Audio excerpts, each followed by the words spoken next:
Welcome to my channel అండి. పద్మజ పసుపులేటి. నా videos చూస్తున్నారా? నా వీడియోస్ ఉపయోగకరంగానే ఉన్నాయి. కొంచెం సబ్స్క్రైబ్ చేస్తారు. సబ్స్క్రైబ్ చేయని వాళ్ళు సబ్స్క్రైబ్ చేయండి, గంట కొట్టండి, షేర్ చేయండి, లైక్ చేయండి, పద్మజాని ముందుకు పంపండి. నాకు కొంచెము లైక్లు కొట్టి షేర్ చేసి అందరికి పంపిస్తూ ఉంటే నాకు కొంచెం బాగుంటుంది. అదేనండి. ఒక స్త్రీ ఈరోజు సబ్జెక్ట్ ఏంటంటే, ఒక స్త్రీ ఈ కొన్ని పనులు చేసినందువల్ల ఇంటికి లక్ష్మి వస్తుంది, లక్ష్మీకరము. అవి ఏంటి అనేది చెప్తానండి. ఒక 5 పనులు స్త్రీ లేచిన వెంటనే ఏం చేయాలా, ఉదయం లేచిన కాడి నుంచి రాత్రి వరకు చేసే పనుల వల్ల మనకి ఇంటిలో లక్ష్మీదేవి ఉంటుంది. మళ్ళీ అన్నీ కలిసి వస్తాయి. లక్ష్మీదేవి రావాల్సింది, మనకు రావాల్సిన బాకీలు ఉంటాయి, పనులు కలిసి రావు. కానీ ఈ స్త్రీ అంటే భార్య, ఇంటి ఇల్లాలు ఈ పనులు చేస్తే మనకి అన్నీ కలిసి వస్తాయండి. అవి ఏం చేయాలా ఏంటి అనేది నేను చెప్తాను. ఇవి కొంచెం అందరూ ఆచరించండి, చాలా మంచివి. ఇవి రోజు చేసేవే అయినా కూడా మనం అశ్రద్ధ చేస్తూ ఉంటాం. మనము అశ్రద్ధ. ఇంటి ఇల్లాలు చేయవలసినవి ఇవి. ఇంటి ఇల్లాలు ఈ పనులు ఉదయం లేచిన కాడి నుంచి రాత్రి వరకు ఈ పనులు కానీ చేస్తే అనుకున్నవన్నీ నెరవేరుతాయి. లక్ష్మీదేవి నిలిచి ఉంటుంది, మనకు రావాల్సిన డబ్బు త్వరగా వస్తుంది, అన్ని పనులు అవుతాయి అన్నట్లు. అది ఏంటంటే ఉదయం లేవగానే సూర్యోదయానికంటే ముందే లేగాల. సూర్యోదయానికంటే ముందు లెగిచ్చి, కొందరు ఏం చేస్తారు, సూర్యోదయానికంటే ముందు లేచి గబగబాన్ని పొయ్యి వెలిగించి టీ పెట్టుకొని తాగుతారు. అట్లా చేయకూడదండి, ఆ విధంగా చేయకూడదు. ఏం చేయాలంటే, లేచిన వెంటనే పళ్ళు బ్రష్ చేయాలి. బ్రష్ చేసి మొహం కడుక్కున్న తర్వాత పొయ్యి వెలిగించాలి. పొయ్యి వెలిగించేదాన్ని శ్రీరామ రక్షాన్ని వెలిగించాలి. ఇంతకుముందు చెప్పే ఉన్నాను కదా. పొయ్యి వెలిగించి టీ పెట్టుకొని తాగండి. సూర్యోదయానికంటే ముందు లెగిచి ఇవి చేసుకుంటే మంచిది అన్నట్లు. ఆడది కొందరు ఏం చేస్తారు, మొహం కట్టుకోకుండా వెళ్ళి వెలిగించేసి టీ పెట్టుకుని తాగుతారు. అది తప్పండి, ఆ విధంగా చేయకూడదు. ఇది ఒకటండి, ఒక పాయింట్ అండి. రెండవది, ఇల్లంతా శుభ్రంగా నీట్గా ఉండాలి. ఎప్పుడు కూడా ఇల్లు మనకి చేతనైనంత నీట్గా పెట్టుకోవాలా. అశుభ్రంగా ఉండకూడదు, లక్ష్మీదేవి వస్తుంది. అశుభ్రంగా ఉంటే ఉండదు లక్ష్మీదేవి. కాబట్టి ఇల్లు ఎప్పుడు నీట్గా ఉండాలి. తరువాత స్నానం చేసిన తర్వాత దీపారాధన. ప్రతి ఇంట్లో ప్రతిరోజు దీపారాధన చేయాలండి. అది ఆడవాళ్ళు చేయాలని ఏం లేదండి. ఇంటి పెద్ద మగవాళ్ళు ఎవరుంటే వాళ్ళు చేయొచ్చు. ఇంటి పెద్ద మగవాళ్ళు ఎవరుంటే వాళ్ళు చేయొచ్చండి. చేస్తే రోజు దీపారాధన ఇంట్లో వెలగాల. సాయంత్రం పూట ఆడవాళ్ళు చేయొచ్చండి. ఉదయం మాత్రం ఇంటి యజమాని పెద్దవాళ్ళు ఎవరు ఉంటే వాళ్ళు చేయాలి. మగవాళ్ళు, పెద్దవాళ్ళు అంటే మగవాళ్ళు, వాళ్ళు చేయాలి. మగవాళ్ళు చేస్తేనే కలిసి వస్తుందండి. ఆడవాళ్ళకంటే కూడా మగవాళ్ళే చేయాలండి. కలిసి వస్తుంది. సాయంత్రం మాత్రం సంధ్యాల ఆడవాళ్ళు చేయాలి దీపారాధన. సాయంత్రం ఆడవాళ్ళు చేయాలి. తరువాత మళ్ళా మనము దీపారాధన చేసేటప్పుడు కూడా దీపం పరబ్రహ్మ స్వరూపం, దీపలక్ష్మి నమస్తుభ్యం అని 4 అక్షంతలు, ఒక పువ్వు దీపం దగ్గర పెట్టాలండి. దీపం పరబ్రహ్మ స్వరూపం, దీపలక్ష్మి నమస్తుభ్యం అని ఒక పువ్వు, 2 అక్షంతలు దీపం దగ్గర వేసి దండం పెట్టుకోవాలి. అది మనము దీపమే కదండి అన్నిటికీ మూలము. కాబట్టి అట్లాగానే అంటే దీపలక్ష్మి ఇంటికి వస్తారు, అట్లా అన్నట్లు. ఇది తరువాత మళ్ళా ఈ మంచాల మీద కూర్చుని భోజనం చేస్తూ ఉంటారండి. మంచాల మీద కూర్చుని పిల్లలు వీళ్ళు టీవీ చూసుకుంటా తింటారు. తప్పండి, చేయకూడదు. వాళ్ళకి కింద కూర్చొని నేర్పించాలా. కింద కూర్చొని టీవీ చూస్తూ తినండి, వద్దని చెప్పలేదు, ఆ విధంగా తినాలి.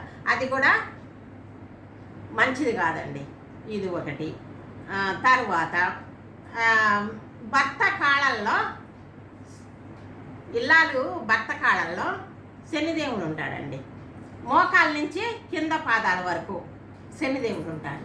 కాబట్టి ప్రతిరోజు రాత్రి వస్తారు కదా, వచ్చి రాత్రి పడుకున్నప్పుడు మోకాళ్ళ నుంచి కింద వరకు, కింద నుంచి పైకి నొక్కకూడదండి కాళ్ళు, ఇల్లాలు నొక్కాల, భర్త కాళ్ళు ఇల్లాలు నొక్కాల.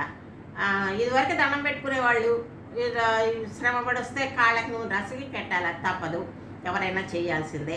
అయితే కొందరు ఏం చేస్తారు, కింద పాదం నుంచి పైకి నొక్కుతారండి, ఆ విధంగా నొక్కకూడదు. ఇదిగో ఇక్కడ మోకాళ్ళ నుంచి క్రిందకి, ఈ మోకాళ్ళ నుంచి కింద వరకు శనిదేవుడు ఉంటాడు. భర్త మగవాళ్ళ కాళ్ళల్లో శనిదేవుడు ఉంటాడు. ఆ భార్య ఎవరు, లక్ష్మీదేవి. లక్ష్మీదేవి కనుక పాదాలు ఒత్తాల, ఒత్తితే మనకి అన్నీ కలిసి వస్తాయి. విష్ణువు కూడా లక్ష్మీదేవి పాదాల దగ్గర ఒత్తుతూ ఉంటుందండి. మీరు సినిమాల్లో మన దేవుని పటాల్లో అవన్నీ చూస్తూ ఉన్నాగా.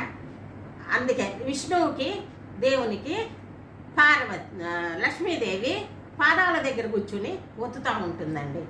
అందువల్ల అదే ఈ విధంగా భర్తకు కూడా చేస్తే శనిదేవత ఉంటారు కాబట్టి వెళ్ళిపోతారు.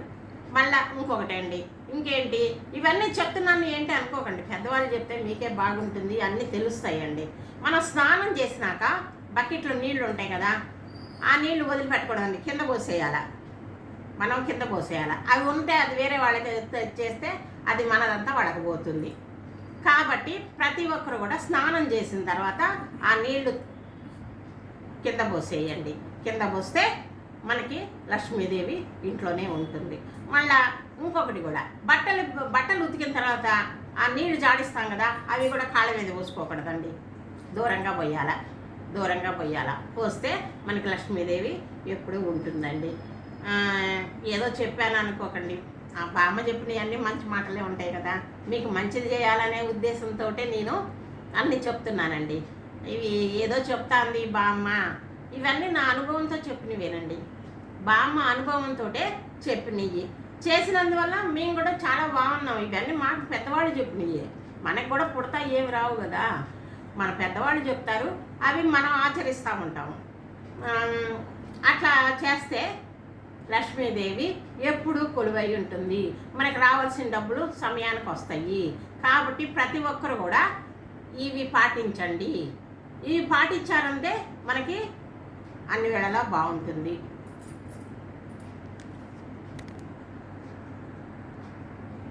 ఇంకొక విషయం అండి, కొత్త చీరలు, కొత్త బట్టలు, కొత్త టవల్సు ఏవి తెచ్చినా, కొత్త బట్టలు తెస్తే 4 దిక్కులో పసుపు పెట్టాలండి. మనము ఇదిగో చీర తీసి పెట్టుకున్నాం,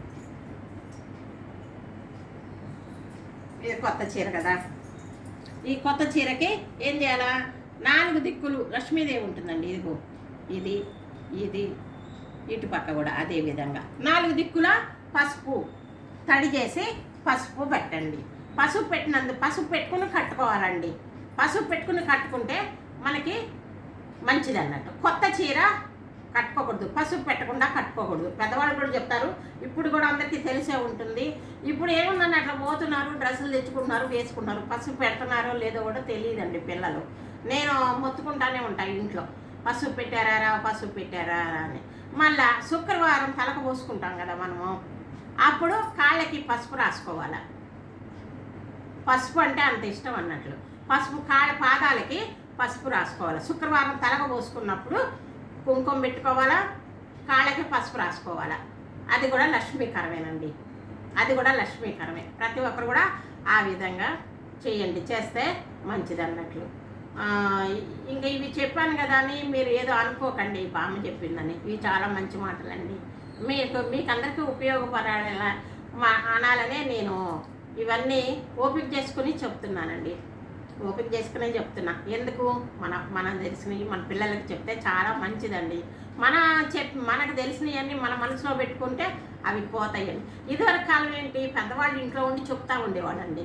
ఇప్పుడు పెద్దవాళ్ళు ఎక్కడ ఉంటున్నారండి, ఇద్దరు భార్యాభర్తలు ఉద్యోగం చేసుకుని ఎక్కడో ఉంటున్నారు, ఐటీ ఉద్యోగాలుగా ఇక్కడ చదువుకుంటున్నారు. బెంగళూరు, చెన్నైయో, ఢిల్లీనో ఎక్కడనో భార్యాభర్తలు వెళ్తున్నారు ఉద్యోగం కోసం. ఇంకా పెద్దవాళ్ళు ఎవరు ఉంటారండి, ఎక్కడ ఉండరు కనుక వాళ్ళకి తెలియదు. కాబట్టి మనం ఈ వీడియోల ద్వారా చెప్పినందువల్ల మంచే జరుగుతుంది. పసుపు మాత్రం శుక్రవారం తలకు పోసుకున్నప్పుడు పసుపు రాసుకోండి. కనీసం ఇంట్లో పూజ చేసినప్పుడు పసుపు రాసుకోకుండా పూజ చేయకూడదు. మళ్ళా గుడికి వెళ్తాము, మనం ఏదైనా గుడికి వెళ్తాం, పసుపు తలంటుకుని వెళ్తాం కదా, పసుపు రాసుకుని వెళ్ళండి. పాదాలకి పసుపు కంపల్సరీ రాసుకోండి. రాసుకున్నందువల్ల చాలా మంచిది. మళ్ళీ గౌరీదేవి కూడానండి, గౌరీదేవి పసుపు గౌరీదేవికి ప్రాముఖ్యత ఎక్కువ. మామూలు మన వెండి లక్ష్మీదేవి ఉంటుంది, ఇతర లక్ష్మీదేవి ఉంటుంది, పటాలు ఉంటాయి, వాటన్నిటికంటే కూడా పసుపు గౌరమ్మకి చాలా ప్రాముఖ్యత ఉంటుందండి. పసుపు గౌరమ్మకి చాలా ప్రాముఖ్యత ఉంటుంది. ఏదైనా వ్రతం చేసినా ఏదైనా చేసినా కూడా పసుపు గౌరమ్మ నేను పసుపు వినాయకుడిని చేస్తారు కదా, కాబట్టి అవి చాలా ముఖ్యమండి. అవి చేసేది కూడా మీకు చూపిస్తాను, ఈ 1 minute దాంట్లో చూపిస్తాను. ఎలా కొందరికి తెలియదండి ఏ విధంగా చేయాలనేది. గౌరమ్మని పసుపు గౌరమ్మని పసుపు వినాయకుడిని చేయటం తెలియదు కాబట్టి అది కూడా చేసి చూపిస్తాను. అట్లా చేసి పెట్టుకోండి, అంతే, ఇంకేం లేదు. ఇదేనండి నా యొక్క వీడియో. నా వీడియో చూస్తా ఉంటే సబ్స్క్రైబ్ చేయండి, గంట కొట్టండి, షేర్ చేయండి, లైక్ చేయండి. పద్మజాని ముందుకు పంపించండి, బామ్మని ముందుకు పంపిస్తారని అనుకుంటున్నానండి. కొంచెం నాకు చెప్పాలని ఉత్సాహం వస్తుందండి. లైక్లు ఎక్కువ వచ్చినాయి, సబ్స్క్రైబర్లు పెరుగుతారు, అప్పుడు నాకేమనిపిస్తుంది, చేయాలనిపిస్తుందండి, వీడియో చేయాలనిపిస్తుంది. నేను ఇది ఒక మనీ కోసం కాదండి, నేను అందరికీ చెప్పాలనే ఉద్దేశంతో నేను ఈ ఛానల్ ఓపెన్ చేసుకుని చెప్తున్నానండి. కాబట్టి అందరు కూడా వినండి, నా వీడియోలు కంపల్సరీ నొక్కండి, లైకులు నొక్కండి, నొక్కి చేయండి. ఇదేనండి నా వీడియో. నమస్తే అండి. సర్వే జన సుఖినో భవంతు. ఇంకొక మంచి వీడియోతో వస్తానండి. బాయ్.